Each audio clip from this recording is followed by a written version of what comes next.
I'm gonna need to armor up for this one. That should do the trick. Howdy, I'm Anime Games Aiden, and I'm about to disappoint everyone because I feel that Strange Journey is overrated. Arrest the traitor! Take him!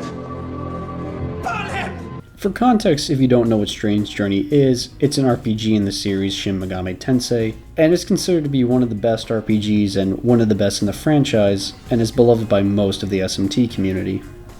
Shin Megami Tensei Strange Journey is one of the best games on the DS. In fact, I'll go a step further and say that it's one of the greatest games in the genre. The story is the best in the series. The gameplay is the best the first-person style of SMT has to offer. This is the game that defines mainline, if you ask me. It's a perfect blend between old school and modern SMT, and because of this, it ends up being the best mainline game. After playing 40 plus hours though, I don't know if I can say the same things.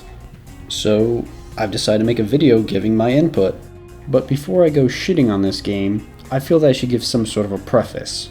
This game isn't total trash. Hell, it's not even close to being bad. And if someone asked me for a score, I'd probably give it a 7 out of 10. There are a lot of things that I like in this game, it just has some very serious flaws. I really like the soundtrack and the character design, they're pretty on point for the series. I also like the design of the dungeons, they're pretty unique and very distinct from each other, which is impressive in its own right. And finally, I like the characters of Mastima, Bugaboo, and Arthur, especially since he's voiced by Dio. 安心してください。私たちはこの困難なミッションを Before I start the video, I do have to say that I played Redux and not the DS original. I know some people consider Redux to be an inferior port of the original, but let's be real. There are not enough changes in Redux to take it from a 10 to a 0. Especially when all they changed was the art, the HUD, a couple tweaks to combat, and 3 new endings.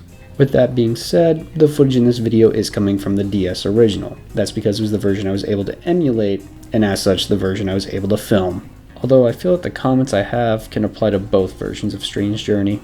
And honestly, if you really hate this video, you can blame it on me playing Redux. Why did I play Redux? Because I'm not paying $80 to $100 for the original game when they're basically the same. Not to mention, I got my copy of Redux for $10 at a GameStop that was going out of business. As previously stated though, they didn't change much between the versions. But if you really are a die-hard Strange Journey fan, I ask that you politely comment down below what the original has that Redux doesn't. But with all that being said, let's get into the first problem.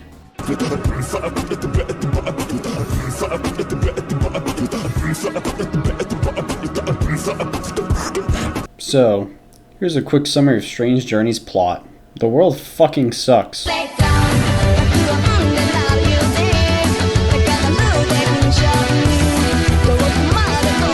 Oh, you probably thought that was an exaggeration. But no, the game literally opens telling you how bad Earth is, full of war and all that other fun stuff. But one day, a black hole shows up in the South Pole and it keeps growing. The government takes notice of this and is like, ah shit, better do something about this. So they send a team of engineers, scientists, and soldiers to go deal with it. And once they get there, they immediately crash. Well, it could be worse. And like 2/3 of the crew die. That's not good. So now you're stuck in this black hole. You need to find a way out and destroy it in the process, all resulting in one of 6 different shitty endings. Okay, in all honesty, the new neutral ending isn't that bad. I won't go too deep into the plot, but here's what I have to say. It feels very surface level, never going deeper than it needs to be. Also becoming very formulaic around the 3rd dungeon, and being way longer than it needed to be. Sectors 1 and 2 were pretty interesting plot-wise, but by the time I hit Sector 4, I was ready for this game to be done with. Normally I wouldn't care too much about plot, but this is hailed as one of the best SMT games plots. For real? This is the best? Maybe it just didn't resonate with me, because all it was to me was this doomer story that just wouldn't end.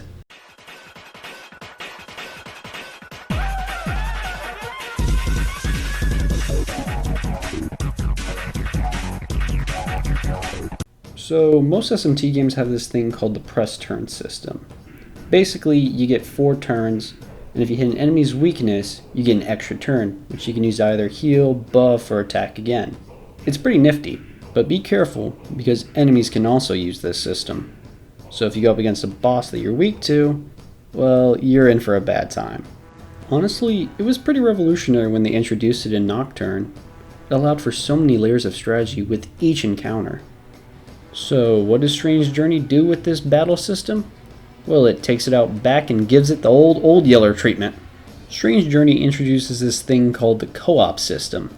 Basically, if you hit an enemy's weakness, depending on how many allies are aligned with you, you do more damage. That's it. It's fucking stupid.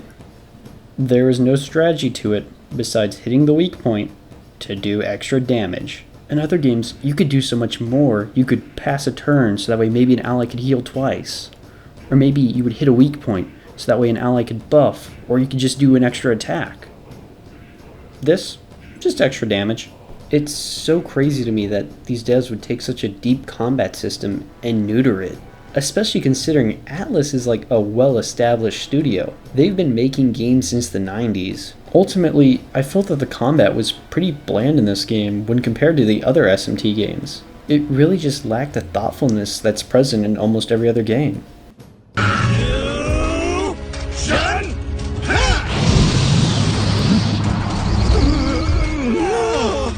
Let's be real, the fusion system in this game sucks.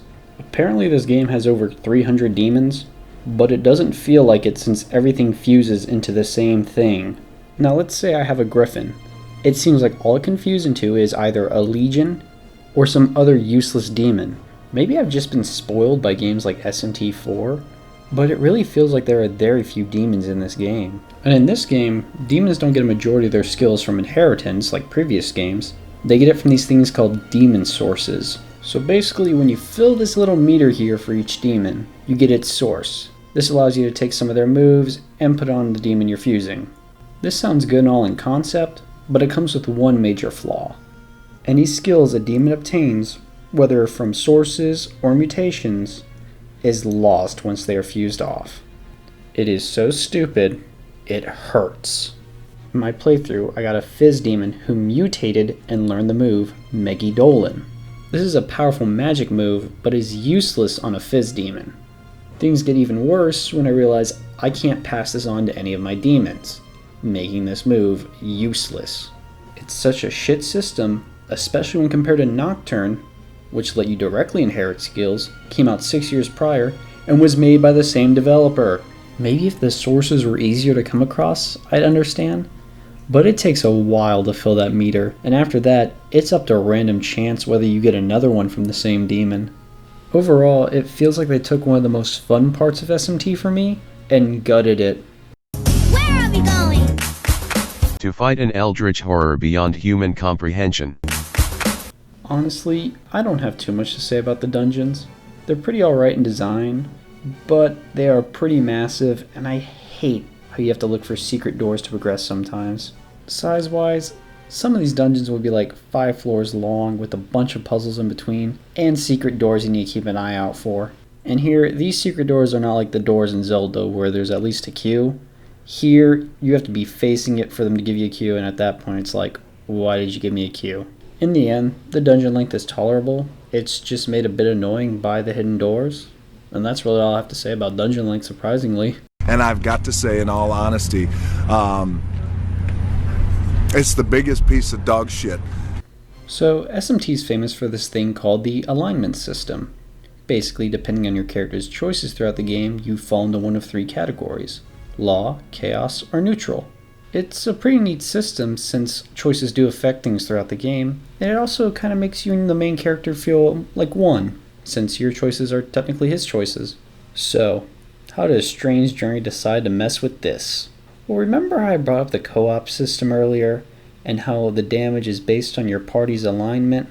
Well, if you're neutrally aligned and you have a party of neutral demons, you'll do some solid damage with your co-op attacks. But if you have one law or chaos demon, the amount of damage your co-op attack does goes down. So let me get this straight. They got rid of the press turn system and replaced it with co-op. And in the co-op system, if your party isn't perfectly aligned, you do less damage with your co-op attacks. Nice. Also, a quick extra fuck you if you're playing neutral because it provides no negotiation benefits like Law or Chaos does. Nice. Honestly, the alignment system in Strange Journey just makes the process of assembling a good party way more of a hassle than it should be, especially when almost any other Megaten game lets you use the demons that are right for the job. Hey, see that? That's the way to do it. That's old school. Yeah? No school like the old school. So on the few occasions I have seen someone actually say they dislike something about this game, it seems like people are ready to defend it, saying, "It's not bad, it's just old school, you wouldn't understand." Which, when someone says something like that, I instantly think that's a pretty straw man excuse. Now, let me explain the difference between old school and outdated using a clip from the Angry Video Game Nerd. There's a difference between something that's old school and something that's outdated. Old school is like Atari 2600. The games are primitive, but they're still fun to play. You can always go back to them. Outdated is something you never want to go back to.